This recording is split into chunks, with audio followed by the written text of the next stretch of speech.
नमस्कार। हम सभी लोग झारखंड राज्य के चतरा ज़िला में, ये चतरा कॉलेज चतरा है। मैं इसी चतरा कॉलेज से 1999 में पास आउट किया था ग्रेजुएशन। ये मेरा सौभाग्य की बात है कि यहाँ पर लोगों के युवाओं से मेरी मुलाकात हो रही है और यहाँ के समस्याओं के बारे में मैं चर्चा कर रहा हूँ। देखिए, हम सभी जानते हैं कि पूरे भारत में झारखंड सबसे धनी राज्य है। यहाँ पे कोयला है, लोहा है, तांबा है, सोना है, चांदी है, अभ्रक है, यूरेनियम है, सब कुछ है हमारे पास। ऐसी स्थिति में झारखंड को एक सबसे धनी राज्य होना चाहिए, लेकिन दुर्भाग्य की बात है कि सबसे पिछड़े हुए राज्य में इसकी गिनती होती है। सबसे ज़्यादा भ्रष्टाचार है यहाँ पे, सबसे ज़्यादा बेरोजगारी है, शिक्षा की स्थिति बहुत ही ख़राब है। आप चतरा में हॉस्पिटल आप चले जाइए, आपको देख करके यकीन नहीं होगा कि चतरा जिला का हॉस्पिटल है। स्थिति बहुत ही बदतर है।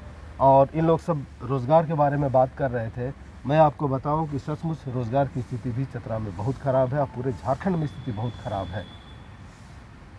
हम जनप्रतिनिधि को चुनते हैं कि हमारा समस्या का समाधान करें, लेकिन वो हो नहीं पाता है, क्योंकि एक तो इच्छा शक्ति की कमी होती है और दूसरी बात, कुछ लोगों का ये भी कहना है कि जो जनप्रतिनिधि बाहर से आते हैं उसको यहाँ के समस्या के बारे में जानकारी नहीं होती है। और सबसे बड़ी बात यह है कि उनका भावनात्मक लगाव नहीं हो पाता है, जिसकी वजह से यहाँ के बारे में बहुत अच्छे तरीके से सोच नहीं पाते हैं और काम नहीं कर पाते हैं।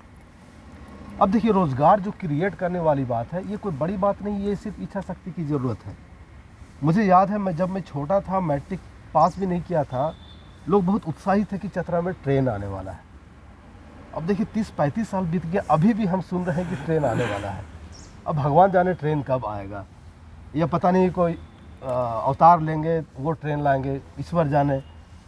अब देखिए, अगर ट्रेन आ जाता, मान लिया जाए 10 साल 20 साल पहले, अब दूसरे राज्य में देख लीजिए, जाल बिछा हुआ है ट्रेनों का। लेकिन अब झारखंड में देख लीजिए, ट्रेनों की स्थिति बहुत ख़राब है। खासकर चतरा तो एकदम नील है। यहाँ पे लोगों को नियरेस्ट रेलवे स्टेशन जो हो, आपको गया जाना पड़ेगा, जो कि 80-85 किलोमीटर दूर यहाँ से पड़ता है। अगर रेल आ जाता, उससे देखिए लोगों को कितना रोज़गार मिलता है और आर्थिक संपन्नता लोगों में आती है। रेलवे लाइन बिछेगा, लोगों का ज़मीन लिया जाएगा, उसमें कंपनसेशन लोगों को मिलेगा, वो पैसा लोग कहीं दूसरे जगह इन्वेस्ट कर सकते हैं, बिजनेस कर सकते हैं।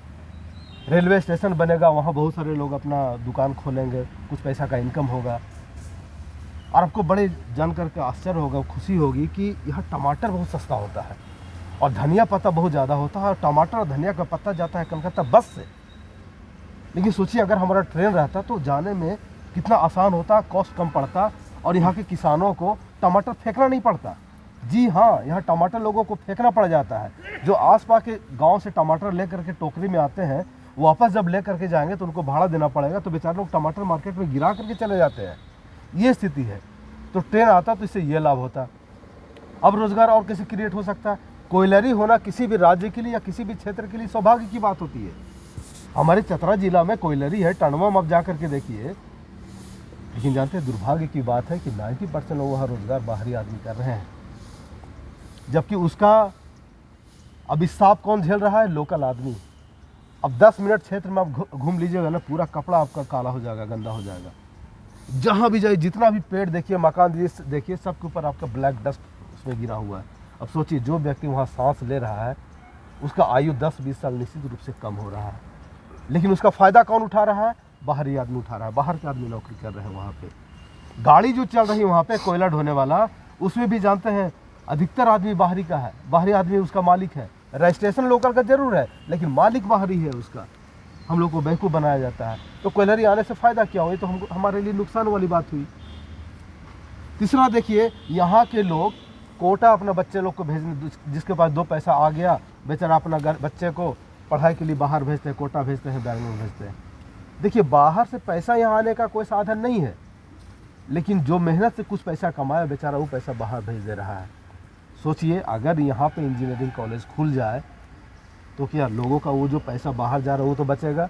दूसरी बात है, बाहर से लोग यहाँ आएंगे पढ़ने के लिए, पटना से आएंगे, बंगाल से आएंगे, बिहार से आएंगे, उड़ीसा से आएंगे, तो लोगों को रोज़गार भी मिलेगा, पलायन भी कम होगा। और ये जो कॉलेज बनेगा, ये कोई नेता अपना बाबूजी के पॉकेट से खर्चा नहीं करेगा। ये मेरा और आपका पैसा है। हम सभी के हाथ में जो मोबाइल होता है, हम गाड़ी चलाते हैं, कपड़ा पहने, सबके ऊपर हम टैक्स देते हैं, वही पैसा तो ये तो हमारा और आपका पैसा है। एक चीज़ और क्या है, देखिए हॉस्पिटल, अभी हम लोग बात कर रहे थे कि चतरा का हॉस्पिटल की स्थिति बहुत ख़राब है। रांची में आप जा कर के देखिए, एक से एक हॉस्पिटल खुल रहा है। अगर यहाँ पे एक बढ़िया हॉस्पिटल खोला जाए, चाहे सरकारी हो, जैसे एम्स के जैसा यहाँ पे हॉस्पिटल खोल दिया जाए, वो भी तो बाबूजी का किसी का पैसा जाएगा नहीं, तो वो तो हमारा और आपका पैसा है। अगर यहाँ पे हॉस्पिटल खुलता है तो आसपास के लोग आएंगे, दूसरे ज़िले के लोग भी यहाँ आएंगे इलाज कराने के लिए। तो यहाँ लोग होटल में रहेंगे, खाना खाएंगे, तो यहाँ लोगों को रोज़गार मिलेगा। दूसरी बात है कि अच्छा इलाज मिलेगा लोगों को, लोकल लोगों को, बाहर से लोग आएंगे उनको भी अच्छा इलाज मिलेगा। साथ में जो पलायन हो रहा है, यहाँ से बाहर जा रहे हैं, कई बार तो ऐसा भी होता है कि बाहर जा रहे हैं इलाज कराने के लिए, रास्ते में पेशेंट दम तोड़ देता है। तो इस स्थिति से उबरने के लिए इच्छा शक्ति की ज़रूरत है।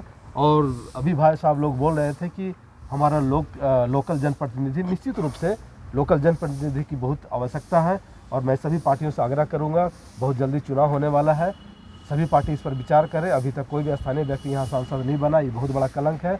और ये हम सब की जिम्मेवारी बनती है कि हमारे माथा के ऊपर जो कलंक लगा है कि अभी तक स्थानीय व्यक्ति सांसद नहीं बना है, इस कलंक को हम सब मिटाएं और सभी पार्टी इस पर विचार करें, स्थानीय व्यक्ति को टिकट दें, कि ताकि कल होकर के इनको कोई समस्या हो, हमको कोई दिक्कत हो, इनको कोई इसी तरह का कोई परेशानी हो, तो जनप्रतिनिधि के दरवाज़ा पर जा करके अपना बात को रख सकें। बहुत बहुत धन्यवाद।